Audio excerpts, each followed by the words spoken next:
Mumbai police दलात पुन्हा एकदा अश्वदल पुनरुज्जीवित करण्याचा निर्णय घेण्यात आला असून या योजनेवरून राष्ट्रवादी शरदचंद्र पवार पक्षाचे नेते जितेंद्र आव्हाड यांनी घोडा माझा लाडका ही नवी योजना आल्याची मिश्किल टिप्पणी सरकारवर केली आहे। तसंच भ्रष्टाचार एवढा वाढलाय की घोड्याऐवजी खेचरं देखील येतील असा टोलाही त्यांनी लगावला। मुंबई पोलीस दलात पुन्हा एकदा अश्वदल पुनरुज्जीवित करण्याचा निर्णय घेण्यात आलाय।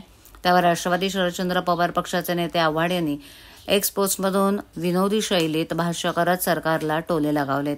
आव्हाड म्हणाले की आज बातमी आली आहे की मुंबई पोलीस दलातील अश्वदलाची पुनर्निर्मिती करणार। पूर्वीच्या मुंबईत पोलीस घोड्यावरून गस्त घालत होते, आता ती पद्धत पुन्हा सुरू करण्याचा निर्णय झाला असल्याचं वृत्तपत्रातील बातमीतून समजलं। आता भ्रष्टाचार एवढा वाढलाय की घोड्याऐवजी खेचरं येतील असा आरोप त्यांनी केला। जिथे माणसांना चालायला जागा नाही तिथे घोडे कुठे नेणार असा प्रश्न उपस्थित करत निर्णय घेता येतो, म्हणून असा निर्णय घ्यायचा असंही ते म्हणाले। ही नवीन योजना आहे माझा लाडका घोडा, आणि हो, हे घोडे जेव्हा मुंबईत फिरतील तेव्हा त्यांच्या मागे कुत्रे लागतील ते वेगळेच, असं म्हणत त्यांनी सरकारच्या निर्णयाची खिल्ली उडवली आहे।